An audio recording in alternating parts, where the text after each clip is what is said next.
On est désolé, déclara le premier. Oui, excusez-nous, renchérit le second. Cette fois, vous allez le regretter. Les enfants fermèrent les yeux, prêts à subir leur punition. Soudain, un déclic retentit. Leurs paupières de nouveau ouvertes, ils virent des rainures bleues envahir la console. Une marche transparente d'une couleur identique apparut dans le vide, puis une seconde, puis des dizaines d'autres. Un escalier translucide reliait désormais le muret au bâtiment situé juste en face, à une vingtaine de mètres au-dessus de leur tête. La haute ville! Le couple s'était également figé de surprise. Tous les yeux restaient rivés sur le fin poignet posé sur la console. Les garçons ouvrirent la bouche sur un « oh » muet d'admiration, puis se précipitèrent vers leur seul échappatoire.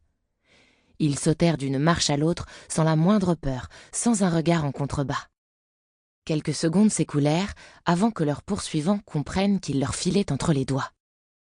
Au moment où le dernier des chenapans posait le pied sur les dalles de la haute ville, ils voulurent s'engager sur le chemin lumineux qui disparut aussi sec. L'homme se retint tout juste au muret afin d'éviter une chute mortelle. Les exclamations de joie et les moqueries des gamins leur réchauffèrent un peu plus les sangs. « Actionnez la passerelle !» vociféra son épouse. Seul un bruit de mastication lui répondit. D'un même geste, ils se tournèrent vers l'individu qui avait retiré son bracelet de la console, désormais éteinte. Une jeune fille, le dos appuyé contre une colonne, les regardait avec indifférence, une de leurs précieuses poires en bouche.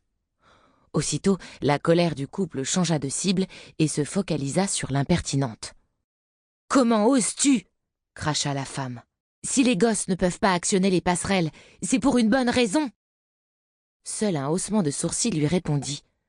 Face à tant d'impolitesse, elle voulut lui donner une leçon, mais son mari la retint au dernier moment. Le regard insistant qu'il porta à son épouse, puis à l'inconnu, en disait long. L'intéressé se calma et examina plus avant celle qui osait les défier. Vêtue d'habits semblables à ceux des enfants, la jeune fille se différenciait par sa tunique rehaussée de fils dorés. Ses cheveux, noués en une épaisse tresse d'un bleu cobalt, tombaient négligemment le long de ses hanches, en harmonie avec ses iris couleur de l'océan. Surtout, sa peau nacrée et scintillante, si dissemblable à leur teint bronzé, trahissait sa noble extraction. « Ils nous ont volés !» s'indigna la femme d'une voix tremblante. Ses yeux se portèrent vers les hauteurs de la ville, puis sur la console et son propre poignet, entouré d'un bracelet argenté, tout comme celui de son mari.